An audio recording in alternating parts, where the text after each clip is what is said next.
La sustancia fue un éxito inesperado de crítica y de público en 2024. La verdad es que es una película muy impactante visualmente y no deja a nadie indiferente, pero contiene un error argumental terrible que hace que no tenga ni puñetero sentido. Si quieres saber cuál es, continúa viendo el vídeo. Hoy en Trifó en Pancorbo analizaremos la sustancia. ¡Cachis la mar! ¿Pero qué es esto? ¡Qué asco más gordo! El cine es bonito, el cine es fetén. Con Trifó en Pancorbo lo pasarás muy bien.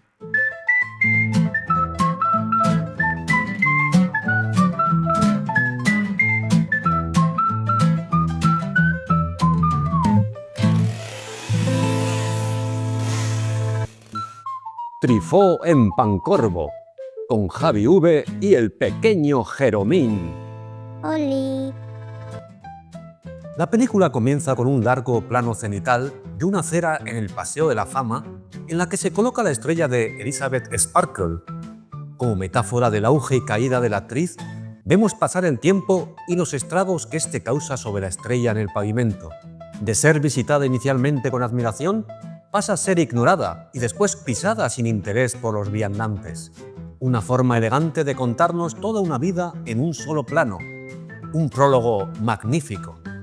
Ahí va a acabar toda su tireza en la sustancia. El fino pincel de su directora, Coralie Fargeat, se transformará a partir de ahora en brocha gorda. Esa estrella en el suelo, ya ajada por las inclemencias climáticas y el paso del tiempo, acaba manchada por la torpeza de un comedor de pizza, al que se le cae su comida sobre ella y cuyos intentos, bastante monger, de limpiarla, no hacen sino esparcir aún más los restos pringosos de suciedad y salsa de tomate. Esto es lo que vamos a ver a partir de ahora, y Fargeat nos lo deja claro desde el principio. Podría daros crema fílmica, pero en su lugar os voy a servir otro tipo de materia viscosa. Otra clase de sustancia, vaya. Pero señor Javier, la sustancia hay que verla como la revancha de Demi Moore contra una industria cinematográfica que la encumbró en los años 90 como una de sus estrellas femeninas más rutinantes y luego se olvidó de ella cuando se hizo mayor. Jeromín, no me toques las gónadas. Resulta un poco hipócrita por parte de Moore que se queje de que la industria la haya marginado al alcanzar la edad madura y no encajar con los mismos estándares de belleza y juventud que la propia diva, bisturí mediante, aprovechó para su beneficio en sus años de esplendor. Pero Demi Moore se expone, física y emocionalmente, en esta película que es pura subversión. ¡Cierra el boquino, Jeromín! En la sustancia no hay subversión alguna, ni mucho menos una crítica hacia Hollywood como gran máquina heteropatriarcal picadora de carne joven femenina, como si los actores masculinos no se vieran también sujetos a estereotipos de perfección física. Pero señor Javier... ¿Pero quién coño ha abierto un debate aquí? Vuelve al telar, si no quieres volver a cenar mondas de patata. Perdón. Esa supuesta venganza de Demi Moore contra la industria del cine que nos han querido vender resulta tan poco creíble como la de Elizabeth, su alter ego en la película que nos ocupa. Al igual que esta, Moore solo está llevando a cabo un último y desesperado intento de reverdecer viejos laureles y saborear de nuevo la gloria del estrellato. Aunque, como veremos luego en la película, esta premisa no tiene el menor sentido, tal y como está planteado el guión. A Demi Moore, una actriz bastante mediocre, todo se ha dicho, al menos le ha salido muy bien la jugada al volver a acaparar titulares y premios, así que quizás finalmente la sustancia glorifica lo que aparentemente dice criticar. La trama es sencilla. Elizabeth Sparkle, una actriz en horas bajas devenida a presentadora de un programa televisivo de aeróbic, guiño a Jane Fonda tal vez, es despedida por su jefe, un insoportable Dennis Quaid que sobreactúa más que Jim Carrey con electrodos en los genitales. Elizabeth acaba de cumplir 50 años, cotizados, supongo, motivo por el que la cadena desea sustituirla por una presentadora más joven. Conmocionada por la noticia, sufre un accidente de coche sin consecuencias y recibe un misterioso pendrive de manos de un joven enfermero que la atiende en el centro médico. En el pendrive se le explica que mediante el uso de un extraño compuesto, la sustancia, podría disponer de una versión más joven y mejorada de sí misma. Elizabeth recoge el pack de la sustancia en la dirección indicada y ya en su casa nos hace el unboxing. Descubre que existen una serie de condiciones para el uso del suero milagroso, condiciones que el espectador avezado ya intuye que se van a incumplir. Cada 7 días, la versión joven debe volver a dar paso a la versión vieja, es decir, deben alternarse para que todo vaya bien, en plan Cenicienta, en una escena solo apta para estómagos fuertes, entre los cuales no se halla el mío. De la espalda de la estrella otoñal emerge Shu, teóricamente una versión joven y escultural de ella misma. Shu acude al casting para el puesto vacante en el programa de aeróbic del que fue despedida su alter ego maduro, consiguiendo el trabajo al instante, por supuesto.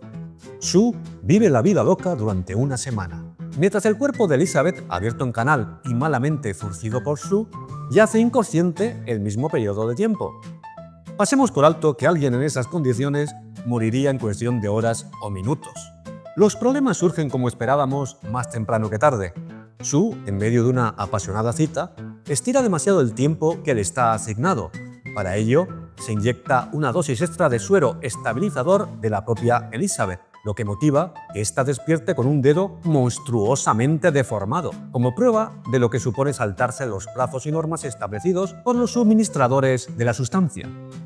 A partir de aquí, como era de prever, la versión joven de Elizabeth, que no es tal, en mi opinión, como luego explicaré, continúa saltándose los plazos que le están asignados y drenando para ello poco a poco el cuerpo de su inconsciente versión madura, para disfrutar de más tiempo de su éxito profesional y de la atención y deseo masculinos. Esto va convirtiendo progresivamente a la versión original en un monstruo decrépito que ya no puede ni salir de su casa. Llegado este punto de no retorno, Elizabeth habla por teléfono con el misterioso proveedor de la sustancia y este le facilita un suero que le permite matar a su versión joven y no seguir degenerando. Véase el disparate argumental. Llegado el momento, sin embargo, no es capaz de hacerlo. Shu se despierta y por arte de Birli Birloque, ambas versiones se enfrentan cara a cara, provocando que se haga aún más patente el error argumental que echa por tierra la poca lógica que tenía la película. Se trata de dos personas completamente diferentes.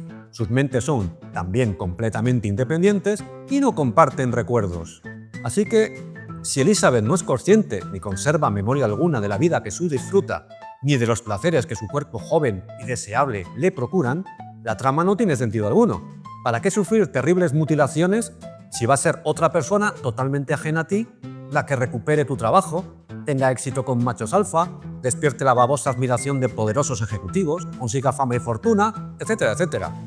¿Qué sentido tiene? Respuesta: ninguno. Imaginemos el mejor de los escenarios.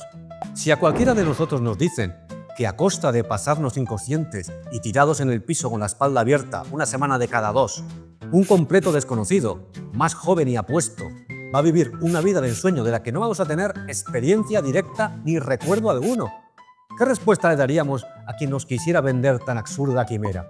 Pues que se metiera su oferta por donde amargan los pepinos, ya que eso es renunciar a la mitad de lo que nos quede de vida por nada, aparte de un horrible costurón en la espalda. Y eso siempre que nuestro alter ego no se comporte como una psicópata egoísta que se salta las normas establecidas por los proveedores de la sustancia y nos acabe convirtiendo en un monstruo repulsivo.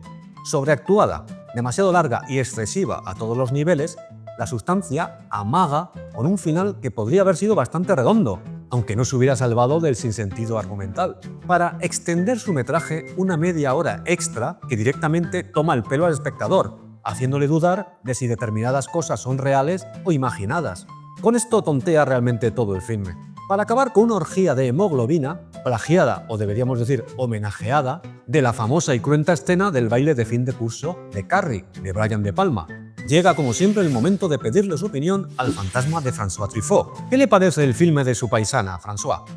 Hola Javier, creo que la sustancia ante todo es un delirio visual en el que la forma se come al fondo. La potencia de sus imágenes es abrumadora. Cada plano está estudiado hasta niveles obsesivos. Se plagia sin rubor Society de Brian Yuzna, El Resplandor de Kubrick, retazos de Sunset Boulevard de Bill Wilder, La Nueva Carne de Cronenberg, algo de Leach, del Dorian Gray de Oscar Wilde, el Frankenstein de Shelley, el Fausto de Goethe o incluso del cuento de Cenicienta, como antes comentabas.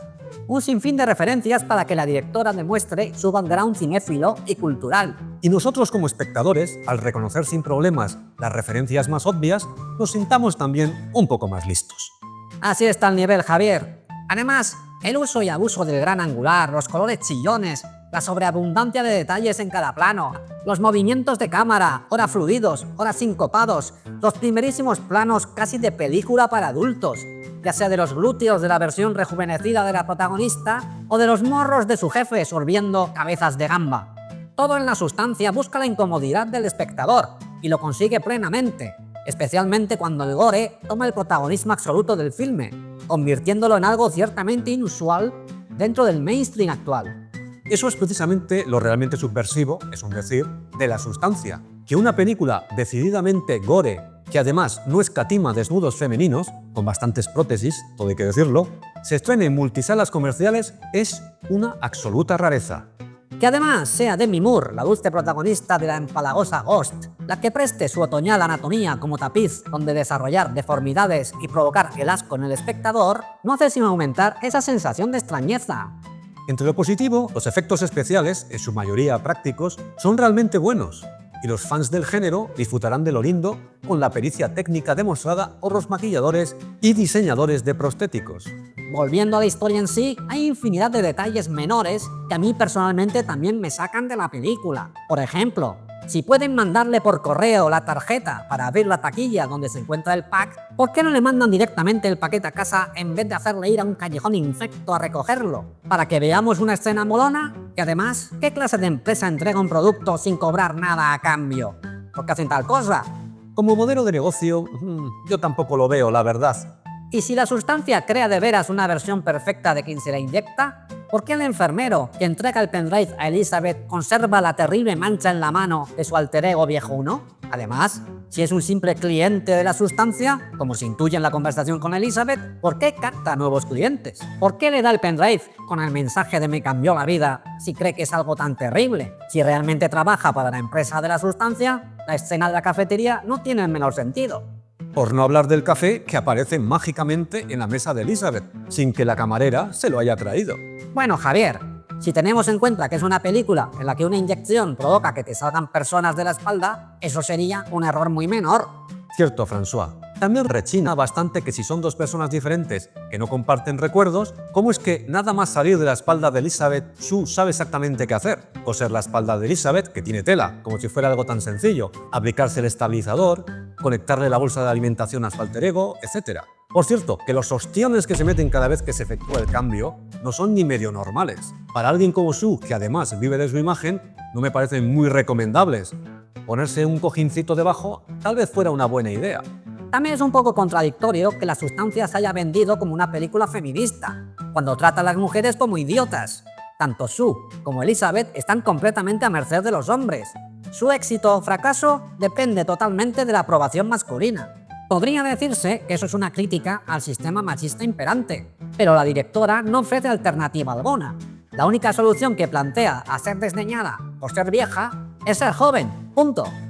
Coralie Farjad toma el camino fácil. Todos los hombres que aparecen en la cinta son gilipollas, cuando no directamente unos cerdos, pero es que presenta a las mujeres como unas cretinas también. A ver si va a ser que al final la película es más subversiva de lo que pensábamos. En fin, para acabar, llega el momento de las estrellicas. Vayamos con la valoración.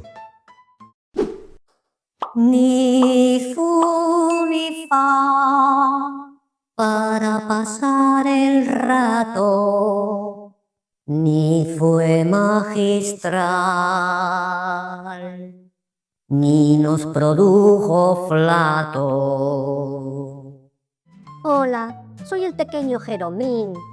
Mi gran sueño es poder comer algún día un plato de lentejas con algún trocito de chorizo y quizás unas hebras de jamón.